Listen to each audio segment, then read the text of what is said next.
Hello to everyone, एक बार फिर से आप सबका स्वागत है आपके अपने channel nursing to next level पे। तो बेसिकली कल हम लोग क्या कवर कर रहे थे? कल हम लोग न्यूरॉन के बारे में पढ़ रहे थे। न्यूरॉन का बेसिक 2-3 सेंटेंस जान लिया न्यूरॉन के बारे में। आज हम लोग न्यूरॉन के स्ट्रक्चर के बारे में जानेंगे, ठीक है?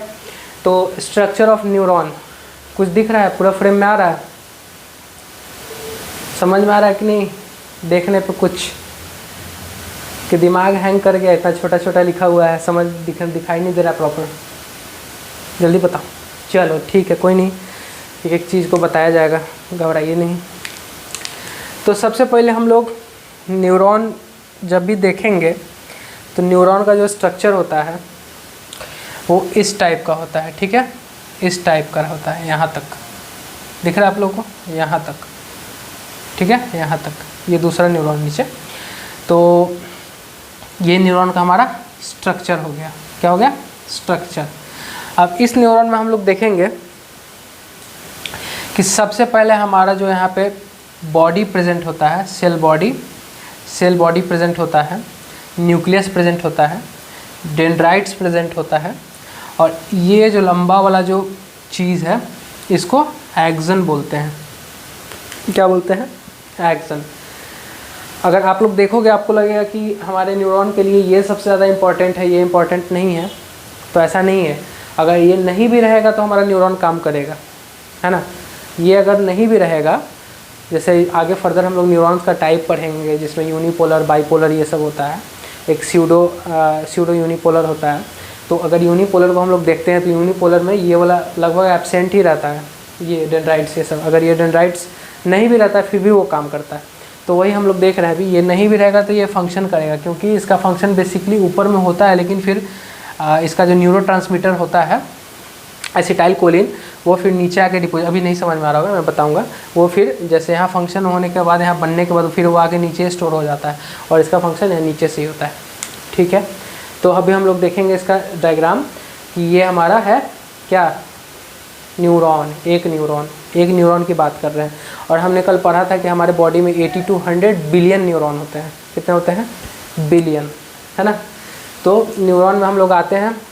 ये हम लोगों ने देख लिया कि ये हमारा सेल बॉडी है, ये हमारा डेंड्राइट्स हो गया, ये हमारा एक्सन हो गया। ये वाला जो स्ट्रक्चर है इसको क्या बोलेंगे? एक्सन। क्या बोलेंगे? एक्सन, ठीक है? फिर उसके बाद हम लोग देखेंगे अंदर में जो dot dot dot dot dot, ये चारों जो है, ये वाला और ये वाला, सॉरी बीच में इंटरप्ट करने के लिए, ये चारों क्या है? 1 2 3, ये तीनों डेंड्राइट्स है। क्या है? डेंड्राइट्स है। न्यूक्लियस देख लिया हम लोगों ने, डेंड्राइट्स देख लिया, ऊपर से हम लोग अभी देख रहे हैं बीच में जो ये डॉट डॉट डॉट डॉट करके ये जो है, इसको हम लोग क्या बोलते हैं? ये है, ये प्रोटीन है। क्या होता है? ये प्रोटीन है। क्या ये? प्रोटीन है। तो जैसे यहाँ पे हम लोग इसको प्रोटीन नहीं बोलते हैं, यहाँ पे हम लोग इसको बोलते हैं नीसल्स ग्रैन्यूल्स। क्या बोलते हैं? नीसल्स ग्रैन्यूल्स इसको बोलते हैं। क्या बोलते हैं? नीसल्स ग्रैन्यूल, ठीक है? तो ये नीसल्स ग्रैन्यूल हो गया, इसका नाम है। ये प्रोटीन की तरह होता है यहाँ पे डिपॉजिट, ठीक है? देन उसके बाद हम लोग आगे बढ़ेंगे नीचे की तरफ। तो ये जो हमारा एक्सन है, एक्सन के ऊपर एक कवरिंग शीट है। क्या है? कवरिंग है। ये क्या है? कवरिंग है ना? कवरिंग है कि नहीं है? ये ब्लू वाला है ना? ये कवरिंग है ना, ब्लू ब्लू ब्लू ब्लू मैंने बनाया। इस कवरिंग को हम लोग बोलते हैं न्यूरोलीमा। क्या बोलते हैं? न्यूरोलीमा। NEUROLEEMA। जहाँ जहाँ ये ब्लू वाला कवरिंग दिख रहा है ये सब न्यूरोलीमा है। क्या है? न्यूरोलीमा है ना? ये न्यूरोलीमा है, कवरिंग ऑफ न्यूरॉन, ठीक है? देन उसके बाद एक एडिशनल इस पे कवरिंग होता है। किस पे? एक्सन पे। सिर्फ एक्सन पे, ये वाला पार्ट पे, सिर्फ एक्सन पे, ऊपर वाला डेंड्राइट्स पे नहीं, सिर्फ एक्सन पे एक एडिशनल कवरिंग पार्ट होता है जिसको नाम में ही छुपा हुआ है, एक्सन का कवरिंग है। और लीमा मतलब कवरिंग, ये पूरा न्यूरॉन के ऊपर है, ये सिर्फ एक्सन के ऊपर है। तो एक्सन के ऊपर कवरिंग हो गया तो क्या हो गया? एक्सोलीमा। क्या हो गया? ये एक्सोलीमा। आवाज़ आ रही है प्रॉपर, है ना? हाउस द जोश कमेंट करना। तो ये वाला क्या है? एक्सोलीमा, ठीक है? Extra covering of action. Action का एक्स्ट्रा कवरिंग है, इसको क्या बोलते हैं? एक्सोलीमा, है ना? ठीक है। अब इस एक्सोलीमा के ऊपर में ये ऐसा स्ट्रक्चर बना हुआ है, इसको हम लोग क्या बोलते हैं? माइलिन शीथ बोलते हैं। क्या बोलते हैं? Myelin sheath. क्या बोलते हैं इसको? Myelin sheath. माइलिन शीथ ये बेसिकली अगर नहीं रहेगा माइलिन शीथ तो हमारा जो ब्रेन है, जो हम लोग चल फिर रहे हैं, घूम रहे हैं, ये प्रॉपर वैसे काम नहीं करेगा माइलिन शीथ अगर हम लोगों में नहीं रहा। एक छोटे बच्चे में जो तुरंत जन्म लिया अभी और हम लोगों में क्या डिफरेंस है? यही डिफरेंस है कि उन लोगों के पास जो न्यूरॉन्स होते हैं उनमें माइलिन शीथ नहीं होता है। होता है ना? नहीं होता है ना? उन लोगों में माइलिन शीथ नहीं होता है, ठीक है। और हम लोगों में माइलिन शीथ होता है, इसलिए हम लोग जितना थिंकिंग हो गया, लॉजिकल जो भी बातें हो गए, वो सब हम लोग कर सकते हैं, कोई भी वर्क कर सकते हैं माइलिन शीथ के कारण ही। अगर माइलिन शीथ बच्चों में होता तो छोटे बच्चे पैदा लेते ही घूमते रहते हैं, आधे घंटे बाद बोलते कि अरे कब जन्म लिए? अरे अभी आधे घंटे पहले ही निकला हूँ। ऐसा होता ना? तो ऐसा तो है नहीं। तो क्या है, उन लोगों में माइलिन शीथ एब्सेंट होता है। माइलिन शीथ एब्सेंट होता है क्योंकि वो लोगों का ब्रेन उतना डेवलप नहीं होता है। किस लिए नहीं होता है? ये माइलिन शीथ के कारण नहीं होता है। ये बहुत इंपॉर्टेंट चीज़ है। दिखने में लग रहा है कि नहीं, छोटा मोटा चीज़ है, लेकिन बहुत इंपॉर्टेंट है। तो ये माइलिन शीथ है। अब ये दोनों माइलिन शीथ के बीच में जो गैप होता है उसको हम लोग क्या बोलते हैं? Nodes of Ranvier. क्या बोलते हैं? Nodes of Ranvier. Myelin sheath के जो दो माइलिन शीथ हो गया, इसके बीच में जो गैप है उसको क्या बोलेंगे? Nodes of Ranvier. क्या बोलेंगे? नोड्स ऑफ रैनवियर, है ना? Nodes of Ranvier. देख लिया, सेम ही है दोनों का, दोनों तरफ का स्ट्रक्चर। ऊपर वाला कवर कर लिया हम लोगों ने, अब यहाँ भी कवर कर लिया। अब हम लोग फिर नीचे की तरफ आते हैं। तो यहाँ पे थोड़ा बहुत फ्लूइड भी प्रेजेंट होता है यहाँ पे, और फ्लूइड प्रेजेंट होने के साथ साथ एक साइनोप्टिक नॉब प्रेजेंट होता है। नॉब, साइनोप्टिक नॉब, ऐसे गोल, ठीक है। उसके अंदर क्या होता है? बैग, दो तीन, एक साइनोप्टिक नॉब के अंदर 2 से 3 बैग लाइक स्ट्रक्चर प्रेजेंट होता है, जो कि जिसमें क्या हमारा दिख रहा है, इसमें पूरा दिख रहा है ना? हाँ, तो उसमें क्या प्रेजेंट होता है? उसमें हमारा न्यूरो ट्रांसमीटर, एनटीएम शॉर्ट में मैंने यहाँ लिखा है, न्यूरो ट्रांसमीटर जो होता है वो प्रेजेंट होता है। Acetyl choline, ACTYLCHOLINE, acetyl choline एक न्यूरो ट्रांसमीटर है जो कि यहाँ पे प्रेजेंट होता है। यही काम करता है। जैसे मान लो मैंने यहाँ पे प्रिक किया कोई चीज़ से, निडल से, चाहे यहाँ पे मैंने पेन चुभाया, तो पेन चुभाने के बाद जो इंस्टेंट जो मेरे को माइंड में जाता है कि हाँ तुम्हें पेन चुभा रहा है या तुमको चुभा रहा हो, जल्दी से उसको उस पर हम लोग रिएक्ट करते हैं ना, पेन होता है ना, तो वो क्या करता है, जैसे मैंने चुभाया इसको, ठीक है, तो यहीं पे जो ये नॉब है, ये नॉब, ये जो एसिटाइल कोलिन है, ये नॉब वहाँ से तुरंत ये इन्फॉर्मेशन गैदर करता है, फिर आगे वाले न्यूरॉन को। हमारा बेसिकली न्यूरॉन जो है सो ये कंबाइन नहीं है, एक साथ जुड़ा हुआ नहीं है, एक बीच में स्पेस होता है। क्या होता है? एक स्पेस होता है जिसको हम लोग साइनेप्स बोलते हैं। थोड़ा बहुत स्पेस बचा हुआ रहता है, एकदम कंबाइन नहीं रहता है जुड़ा हुआ हमारा न्यूरॉन एक दूसरे से, जैसे बाकी सारे सेल है वैसा ये नहीं होता है। तो ये क्या करता है, ये जो नॉब है जैसे चुभा तो वो तुरंत फटाक से जाकर पहुंचाएगा खबर ब्रेन में हमारे, ये एक दूसरे, ये इधर से पहुंचाएगा, ये ऐसे ऐसे चलता है, सीरीज में चलता है, ठीक है। लेकिन जॉइंट नहीं है, दोनों के बीच में गैप होता है जिसको हम लोग साइनेप्स बोलते हैं। दो न्यूरॉन के बीच का जो गैप होता है साइनेप्स बोलते हैं, है ना। ये साइनेप्टिक नॉब है, ठीक है। ये खबर पहुंचाएगा हमारे ब्रेन को, हमारा ब्रेन बोलेगा एज यूजुअल, ये सब तो रिफ्लेक्स एक्शन है, हमारे ब्रेन में नहीं जाता है ये सब, जो लॉजिकल बातें हैं वो ब्रेन में जाती है। ये हमारा आगे पढ़ेंगे हम लोग, ये स्पाइनल कॉर्ड में भी हमारा कुछ फंक्शन होता है, ठीक है, उसके ऊपर जाता है ये। तो ये जाएगा, इंस्टेंट जो भी डिसीजन होता है वो हम लोग लेते हैं एट द टाइम, मतलब हम लोग क्या लेते हैं, हमारे वॉलंटरी नहीं होता, हमारे कंट्रोल में नहीं होता है, वो अपने आप हो ही जाता है। मान लो मेरा हाथ मारा मैंने, चाहे मेरा हाथ जलने वाला हो, तो अगर थोड़ा सा भी टच हो गया गर्म चीज़ पे तो अपने आप मेरा हाथ हट जाएगा, है ना। तो ये सारे इंस्टेंट डिसीजन खुद पे खुद हो जाते हैं। तो ये इसके लिए रिस्पॉन्सिबल कौन है? Acetyl choline. एसिटाइल कोलिन जो है सो न्यूरोट्रांसमीटर है एक, जो कि हमारा खबर पहुंचाता है, खबरी लाल है, ठीक है, ब्रेन को। तो ये हो गया स्ट्रक्चर ऑफ न्यूरॉन। अब यहाँ पे जितने मैंने वर्ड लिखे हैं ये सारे वर्ड को मैं प्रॉपर डिफाइन करूँगा 1 by 1, ठीक है। तो इसको आप लोग देख लो, स्क्रीनशॉट लेना, स्क्रीनशॉट ले लो, लिखना है लिख लो, अगर नहीं समझ में आ रहा है तो वो भी बता दो, फिर से करा दूँगा मैं, कोई दिक्कत नहीं है। दिख रहा होगा तो अच्छी बात है, नहीं दिख रहा होगा तो और अच्छी बात है ना। इसको लिख लो आप लोग। इसके बाद मैं पार्ट्स ऑफ न्यूरॉन करा देता हूँ। आज पूरा नहीं हो पाएगा, 3 ही पार्ट्स कराऊँगा। कौन कौन? 3 पार्ट्स कराऊँगा, जल्दी बताओ। कौन कौन कराऊंगा जल्दी बताओ। एक्सन कराऊंगा, हाँ सेल बॉडी सही बोला, और last dendrites. Axon, cell body, dendrites, ये तीनों आज करा दूंगा। उसके बाद बाकी जो है निजल्स, ग्रेन्यूल्स, माइलिन शीथ, ये सब कल के लेक्चर में फिर कवर करेंगे, है ना। आप लोग ब्लड देख के तो इधर आ ही गए होगे, जिन लोगों ने पूरा लेक्चर देखा होगा। इससे पहले भी ब्लड का क्लास चल रहा था, ब्लड में भी हम लोगों ने करा दिया अच्छे से। चलो ठीक है, बहुत बातें हो गई, इसको मिटा के मैं फिर लिखता हूँ। तो पहला हम नंबर पे हम लोग देखते हैं डेंड्राइट्स को। डेंड्राइट्स का शक्ल पता है ना, ऐसा ऐसा ऐसा था ना, ये एक्सन, हाँ ये डेंड्राइट्स का, ये अंदर में ये हो गया सेल बॉडी, तो है ना, ये डेंड्राइट्स हो गया, ये वाला डेंड्राइट्स हो गया, दिख रहा है। तो वो डेंड्राइट्स का फंक्शन क्या हम लोग देख लेते हैं। डेंड्राइट्स जो है सो न्यूरॉन का पार्ट है जो कि इम्पल्स को रिसीव करता है। इम्पल्स मीन्स जैसे मैंने बताया कि चोट लगा तो मतलब कोई भी तरह का इम्पल्स हो गया, जैसे चोट लगा ही, चाहे पिन चुभ गया, ये सब इम्पल्स है जो कि हम लोगों को जैसे लगता है चोट, तो वो कौन, डेंड्राइट्स रिसीव करता है उसको, ठीक है, कहीं से भी, ऑर्गन से चाहे अनदर न्यूरॉन से।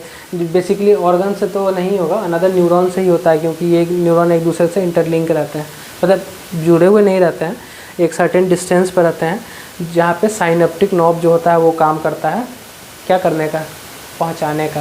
तो ये रिसीव करते हैं, ठीक है, इम्पल्स को, है ना। तो ट्रांसमिट टू अदर सेल, वही चीज़ है कि इम्पल्स को रिसीव करके दूसरे सेल में ट्रांसफ़र करते हैं, इम्पल्स को रिसीव करके दूसरे सेल में ट्रांसफ़र करते हैं, ठीक है, वही चीज़ है। It can impulse towards the neuron, है ना, इसको लिख लीजिए। उसके बाद हम लोग देखेंगे सेल बॉडी। चलो सेल बॉडी देखते हैं। बोर नहीं ना हो रहा है यार, बोर होना तो बता देना।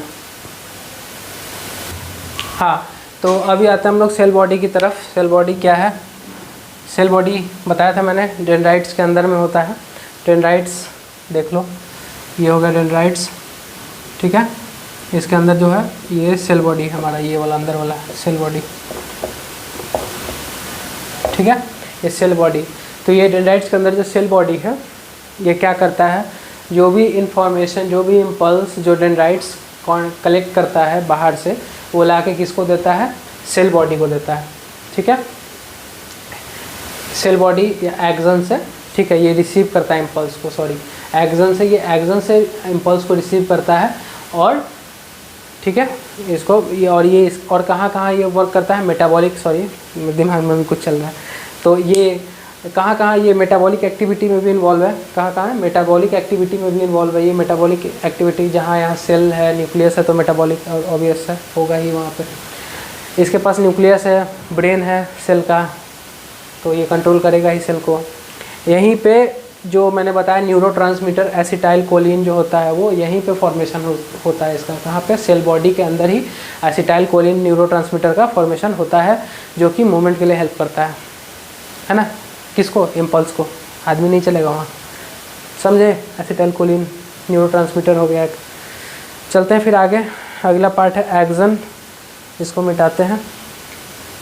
तब तक आप लोग वेट करोगे उतना देर नहीं, आप लोग जाओगे तुरंत आ जाना फिर से। तो आइए आज एक्सॉन देखते हैं, last but not the least for today guys. तो आज के लिए तो लास्ट ही है, लेकिन हमेशा के लिए लास्ट नहीं है ये टॉपिक। तो एक्सन देखते हैं। एक्सन जो है ये इम्पल्स को रिसीव करता है सेल बॉडी से। सेल बॉडी बताया मैंने ऊपर में, अंदर में, वहाँ से ये इम्पल्स को रिसीव करता है, ट्रांसमिट करता है अनदर न्यूरॉन में, दूसरे न्यूरॉन में। कैसे करेगा बता देता हूँ मैं।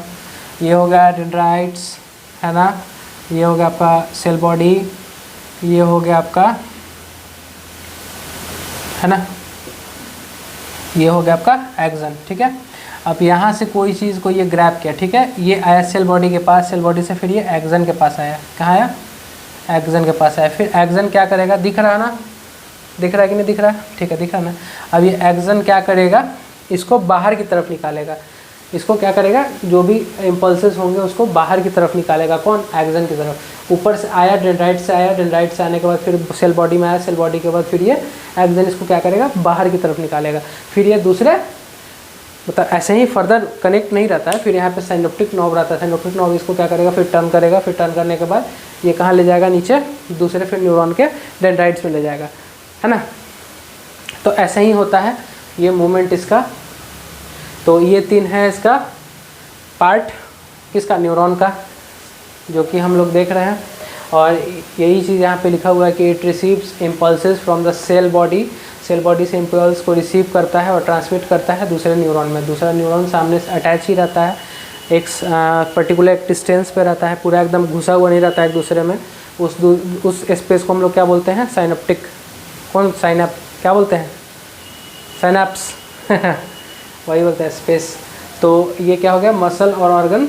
मसल और ऑर्गन जैसे, हाँ ये कोई ज़रूरी नहीं है कि हमेशा एक न्यूरॉन के बाद न्यूरॉन ही आए, मसल भी आ सकता है। जैसे मान लो यहाँ पे मैंने प्रिक किया हाथ में, तो ये हाथ प्रिक करने के बाद क्या हुआ, वो मसल जो है सो न्यूरॉन से अटैच है, तो वो मसल क्या किया, न्यूरॉन को संदेशा भेजा। फिर neuron neuron neuron neuron neuron neuron neuron होते हुए फिर मेरे ब्रेन में आया, ब्रेन में फिर ब्रेन से फिर ब्रेन जो है उसके लिए रिएक्ट के लिए, मान लो पिन चुभा, तो फिर ब्रेन बताएगा कि हाँ तुमको वहाँ पेन हो रहा है, तो फिर ये ऐसे ऐसे जाएगा, ऐसे ऐसे फिर न्यूरॉन न्यूरॉन न्यूरॉन होते हुए फिर ये न्यूरॉन से मसल कनेक्ट है ना, मसल या ऑर्गन कोई भी। तो यहाँ तो फिर ऑर्गन ही, हैंड का ऑर्गन भी बोलेंगे, चाहे मसल बोल दो, अंदर का मसल हो गया, तो ये कनेक्ट है, तो फिर हमको यहाँ पे पेन फील करवाएगा। ये ऐसे होता है इतना, और कितना फास्ट होता है सोचो, अगर पिन प्रिक किया तो कितना फास्ट हम लोगों को पेन होता है। एक रूम में जाओगे, बल्ब ऑन करोगे, फिर भी कुछ टाइम लगता है बल्ब ऑन होने में, लेकिन इसमें एकदम ज़रा भी टाइम नहीं लगता है। कितना फास्ट मूवमेंट है, सोचो, भगवान जी का, ऊपर वाले का करिश्मा, है ना। तो ये प्रोजेक्शन लाइक स्ट्रक्चर है जो कि इम्पल्स को कैरी करता है away from neuron. Away from neuron का मतलब वही न्यूरॉन से बाहर की तरफ, ठीक है, न्यूरॉन के बाहर की तरफ, बाहर की तरफ, ठीक है, अंदर की तरफ नहीं। एक होता है अंदर की तरफ जाना, एक होता है बाहर की तरफ, तो ये अवे फ्रॉम न्यूरॉन है, ठीक है, इम्पल्स। तो दैट्स फॉर इट गाइज, आज के लिए इतना ही एक्शन। कल पे हम लोग देखेंगे न्यूरोलीमा जो हमने बताया था, और एक्सोलीमा। न्यूरोलीमा किसको बोलते हैं, न्यूरोलीमा जो हो गया सो हमारा पूरा न्यूरॉन के कवरिंग को बोलते हैं, और एक्सोलीमा किसको बोलते हैं, एक्सन के कवरिंग को बोलते हैं। सिर्फ एक्सन, ये ऊपर वाला नहीं, सिर्फ एक्सन के कवरिंग को एक्सोलीमा बोलते हैं। तो देखो हमारा ब्रेन कितना चीज़ों से घिरा हुआ है, कितना अंदर प्रोटेक्ट रहता है ना। देखो सबसे पहले न्यूरॉन के बाहर भी कितने सारे चीज़ होते हैं, न्यूरॉन के ऊपर फिर आपका ये न्यूरोलीमा के बाद फिर एक एक्स्ट्रा कवरिंग शीथ होता है ना, एक्सोलीमा, एक्सॉन का। तो कितना सारा चीज़ प्रोटेक्ट करने के लिए बनाया हुआ है, वो भी देखो। साइंस, भगवान जी का साइंस है ये, तो आज तक चेंज नहीं हुआ, सदियों से चलता आ रहा है। तो ठीक है, आज के लिए इतना ही काफ़ी है। आज को बहुत ज़्यादा एग्जॉस्ट हो गया, बहुत जगह जाना पड़ा था आज तो इसीलिए प्रॉपर माइंड वर्क नहीं कर रहा है, लगता है मेरे न्यूरॉन्स को ग्लूकोज नहीं मिला है। और हाँ, ग्लूकोज से याद आया, न्यूरॉन्स ही एकमात्र ऐसा सेल है जो बॉडी का मोस्ट ऑफ द एनर्जी यही खाता है, न्यूरॉन ही सबसे ज़्यादा। ग्लूकोज, इसको सबसे ज़्यादा एनर्जी चाहिए इसको चलने के लिए। आप अगर पानी ना पियो, आप अगर मीठा चीज़ मतलब कुछ भी, सोडियम अगर ना लो, चाहे कोई भी आप इलेक्ट्रोलाइट्स ना लो, तो सबसे पहले आपका लॉस ऑफ माइंड हो जाएगा, एकदम कॉन्शियसनेस, एकदम कॉन्शियस तो रहोगे ही, लेकिन आप अगर ज़्यादा मतलब दिन तक अगर पानी नहीं पिए, ज़्यादा दिन तक अगर इलेक्ट्रोलाइट्स नहीं लिए, तो अनकॉन्शियस हो ही जाओगे। लेकिन अगर थोड़ा बहुत भी अगर पी रहे हो तो आपका माइंड प्रॉपर वर्क नहीं करेगा, अनकॉन्शियस नहीं बोलेंगे उसको, अनकॉन्शियस में तो पूरा ख़त्म हो जाओगे चलो, तो वही इससे कंक्लूज़न यही निकलता है कि पानी पियो और मस्त रहो, पानी पी के, है ना। खाली पानी मत पीना, पानी में ग्लूकोन डी मिला लेना गर्मी के टाइम में, ठंडी में कुछ नहीं, सिर्फ पानी पियो, ठीक है। तो आज का लेक्चर दोनों देख लेना आप लोग, ब्लड का भी डाल दिया मैंने और ये भी डाल दिया। आज के लिए इतना ही काफ़ी है। Thanks for watching. यहाँ तक आ गए हो तो लाइक सब्सक्राइब करके जाना। बाय।